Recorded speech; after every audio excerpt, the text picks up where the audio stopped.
நன்றி சார். அடுத்ததாக மரியாதைக்குரிய கஸ்தூரி ராஜா அவர்களை பேச அழைக்கிறேன் sir. Please share a few words sir. ஒரு பெரிய கைத்தட்டலோட அவர் அமெரிக்கா அழைச்சிடலாம்.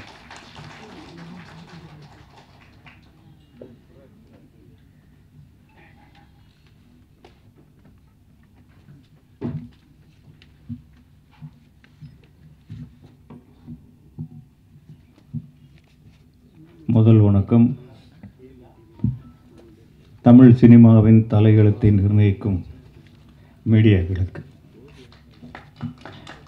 ஒருவேளை மிஸ் ஆகி போச்சுன்னு வைங்க, அது ஒரு குறையாக சொல்லி மேடையில் இருக்கும் அனைத்து நண்பர்களுக்கும் வணக்கம்.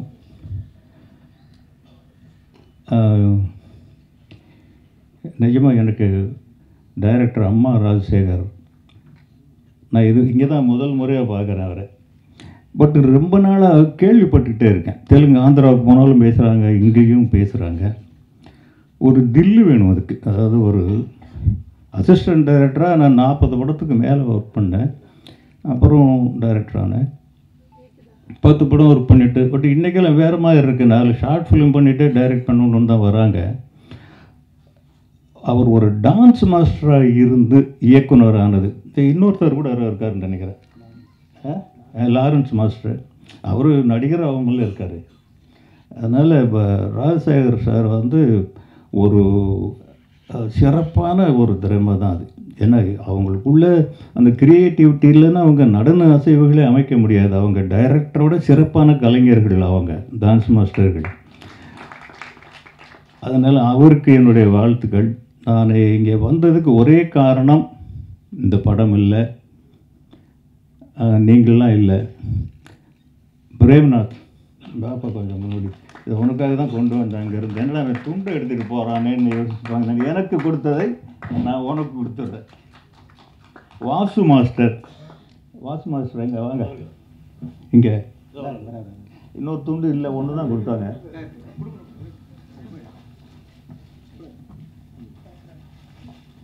நான் கவனிக்கல, எப்போ வந்தீங்க?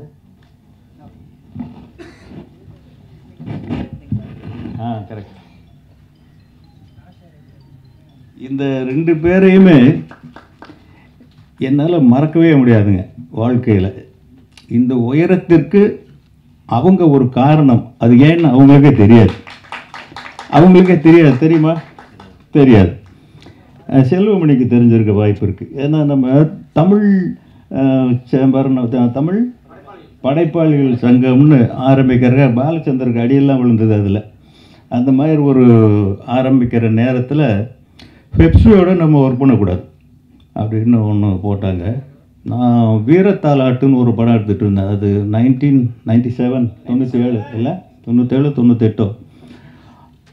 அப்போ பாட்டு எப்படின்னா 50 டான்சர்ஸ், இளையராஜா மியூசிக்கு, பாட்டு படு ஹிட்டான சாங்ஸ். இது எப்படின்னா எடுக்கிறது? பெப்சி தொழிலாளர்கள் இல்லாமல் அவங்கள மாதிரி டான்சர்ஸ் எங்கே கிடப்பாங்க. அவர் எங்கே பிடிச்சாரோ என்னமோ தெரியல. 25 கேர்ள்ஸ் 25 பாய்ஸ், 2 சாங்கு தேனியில். அதில் தான் நான் அவரை முதல்ல பார்த்தேன். தமிழ் படைப்பாளியாக ஒரு தமிழனிடம் வந்தவர் வாசு. இந்த வாசு தான் நான் இங்கே நிற்கிறதுக்கு முதல் காரணம். அவருக்கு உதவியாளராக வந்தவர் பிரேம்நாத். அப்பப்போ அதுக்கப்புறம் சந்திப்பேன். நேற்று அதிர்ச்சி ஆகிட்டேன். என்னடா என்னையா தயாரிப்பாளர்னு சொல்கிற? அது அவ்வளோ ஈஸியான வேலையை உண்மையிலே சொல்கிறேன். அம்மா ராஜசேகர் இந்த படத்துக்கு எவ்வளவு கஷ்டப்பட்டிருப்பாருன்னு எனக்கு நல்லா தெரியும். As a father, as a producer, இது 2 நான் இருந்த உண்மையிலேயே இங்கே நான் நிற்கிறதுக்கு துள்ளுவதோ இளமை ஆடியோ லான்ச்சில் நிற்கிற மாதிரி தான் நிற்கிறேன். அந்த பையனை பார்க்கும்போது அந்த வயசில் தனுஷ் எப்படி இருந்தோ அப்படியே தான் இருக்கார். நான் இப்போ துள்ளுவதோ இளமை, காதல் கொண்டேன் 2க்குமே ஆடியோ லான்ச் எதுவும் பண்ணலை. அப்போது அதுக்கெல்லாம் வசதி இல்லை. இன்னைக்கு அந்த ஒரு உதாரணம் என்னென்ன, ரொம்ப ஆரோக்கியமாக இருக்கிறவன் நான். இன்றைக்கி 72 இயர்ஸ் ஆகுது எனக்கு. நான் நிற்கிறத வச்சே நீங்கள் சொல்லலாம் நான் ஆரோக்கியமாக இருக்குன்னா இல்லையா அப்படிங்கிறது. எனக்கு இப்போ சுகர் இருக்குது. எப்போ சுகர் வந்ததுன்னு என்னால் டேட் வைஸ் கூட சொல்ல முடியும். துள்ளுவோத இளமை, காதல் கொண்டேன், அந்த 2 படம் ரிலீஸ்க்கு அப்புறம் தான் இந்த விஜய் ஹாஸ்பிட்டலில் போய் செக் பண்ணோம், சுகர் இருக்குன்னாங்க. 2 சுகர், 2 பிள்ளைங்க நல்லா வந்துருச்சு, அது ஒரு சுகர், கூட இது ஒரு சுகர், 2 சுகர் வந்தது. ஆனால் ராஜசேகர் சார் உங்களுக்கு சுகர் வரக்கூடாது, நீங்கள் உங்களுக்கு ஆமாம், நீங்கள் ஒரு ஒற்றுமை இருக்குமா அதில்? நான் இவ்வளவு தூரம் நிற்கிறதுக்கு என் மனைவி தான் காரணம். எனக்கு அவங்க துள்ளுவத இளமையில் நாட்டுப்புற பாட்டு தான் என்னுடைய முதல் ப்ரொடக்ஷன். அது 1 இயர் ஓடிச்சு அந்த படம். நீங்கள் ஒர்க் பண்ணியா? ஓ, நீ ரொம்ப நாளாக எனக்கு தொந்தரவு பண்ணிக்கிட்டே இருந்திருக்க, எனக்கு தான் தெரியல. அப்போ இருந்து இந்த இடத்துல என் மனைவியை பற்றி நான் சொல்லித்தான் ஆகணும். என் மனைவி விஜயலட்சுமியை பற்றி சொல்லாமல் எந்த மேடையிலிருந்தும் நான் இறங்க மாட்டேன், கழுத்தை பிடிச்சவர்த்தாள்னா கூட. ஏன்னா அவங்க இல்லைன்னா இந்த குடும்பமே இல்லை இன்னைக்கு வரைக்கும். அவங்க ரொம்ப சொற்பமான படிப்பு, ஒரு கிராமத்து லேடி.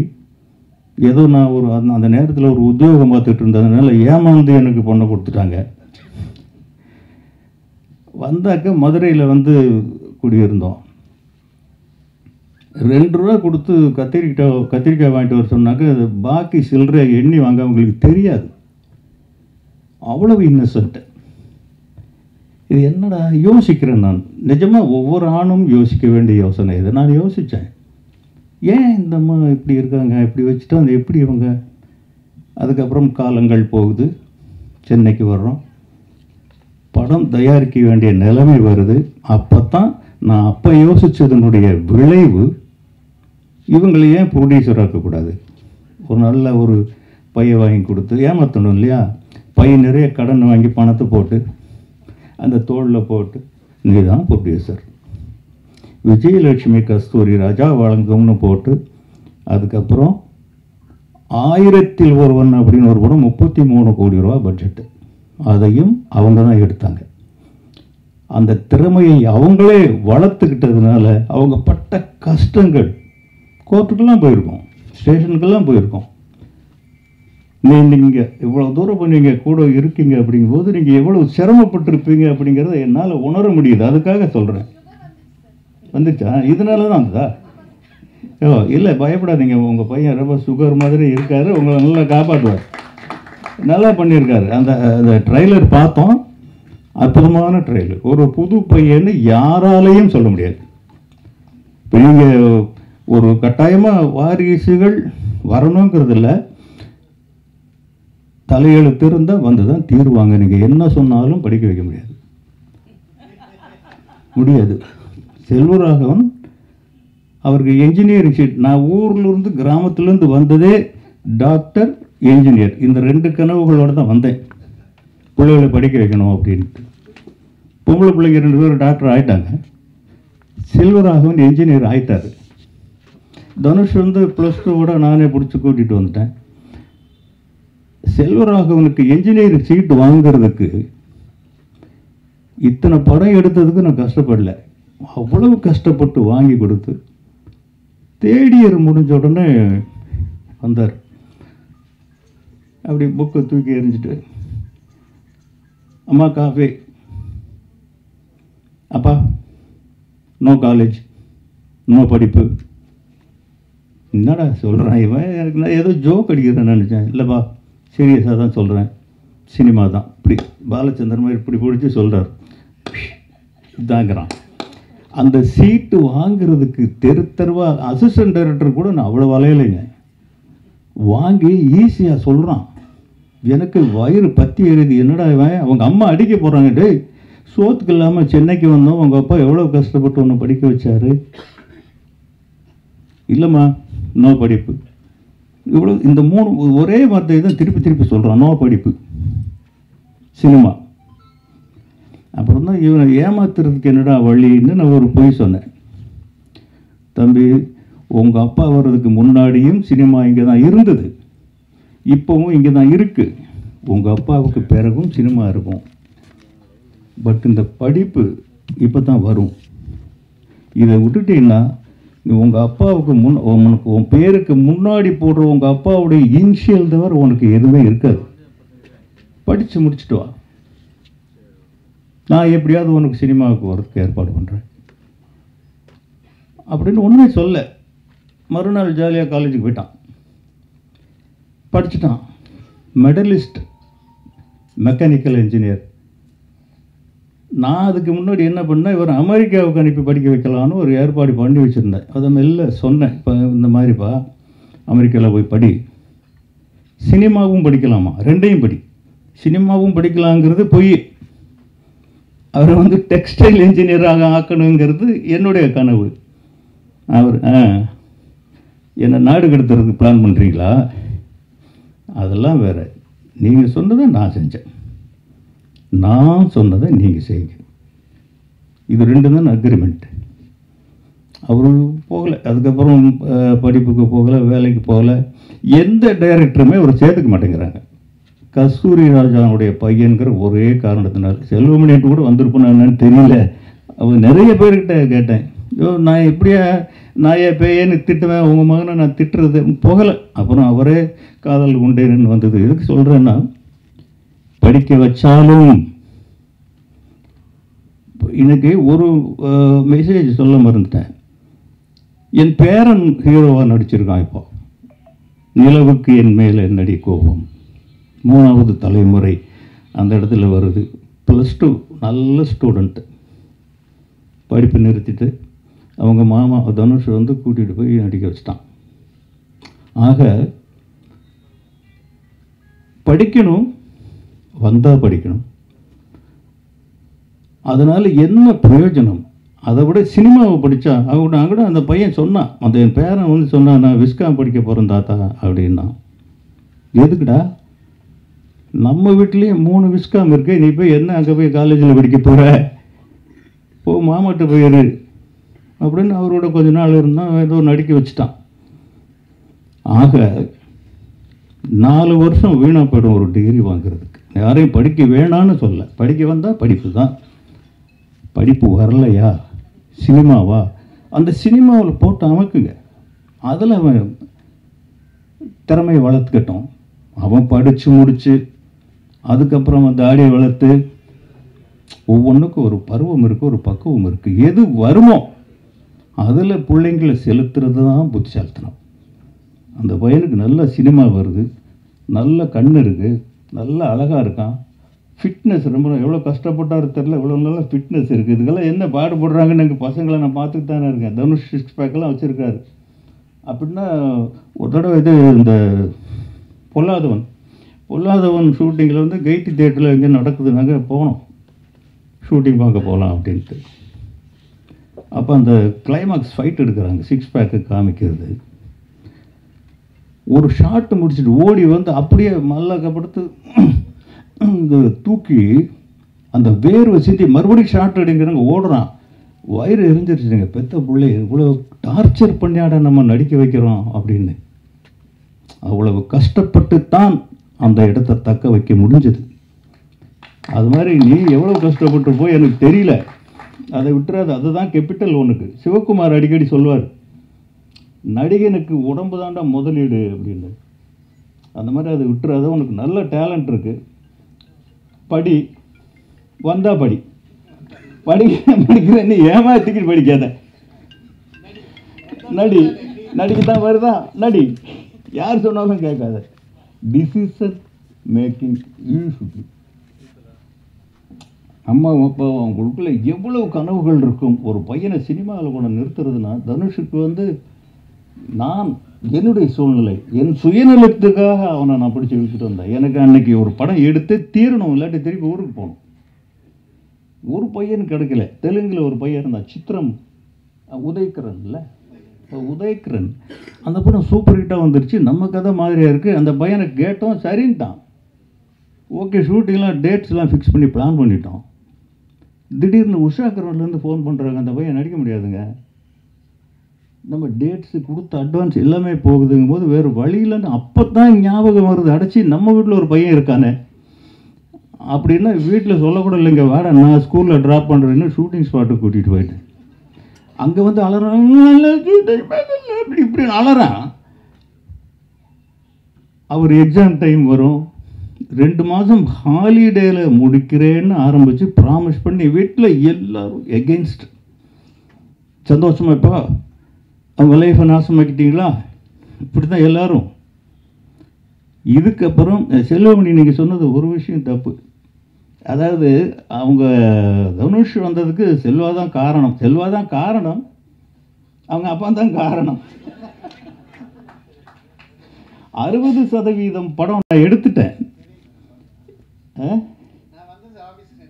ஆமாம், 60% படம் எடுத்துட்டேன். அதுக்கப்புறம் ஒரு கிராமத்து படம் ஒன்று வந்தது, காசு இல்லை. சரி இதையும் பண்ணால் அந்த காசையும் இதில் போடலாமே அப்படின்ட்டு என்னென்ன பண்ணுறேன்னு, இவன் டைரக்டர் ஆகிறேன்னு சொல்லிட்டு இருக்கானே, இவங்ககிட்ட கொடுத்து பார்ப்போம்னு 2 நாள் கொடுத்துட்டு நான் பின்னாடியே நின்றுருந்தேன், எப்படி எடுக்கிறாருன்னு பார்ப்போம். அவன் 60 அடி 100 அடி நல்லா ஷார்ட் லெங்க்த்தே எடுக்கிறார் செல்வா. நான் சொன்னேன், தம்பி இது வந்து எடுக்கிற, இது எப்படியா நீ எடிட் பண்ணுவ, இதில் ஒரு போர்ஷன் மட்டும் யூஸ் பண்ண முடியாதுல்ல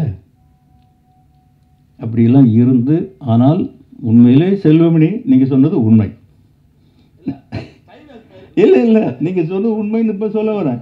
செல்வராகவன் வந்ததுனால தான் அந்த துள்ளுவதோ இளமை அப்படி ஒரு படமாக வந்தது. நான் எடுத்திருந்தால் ஒரு படமாக வந்திருக்கும்.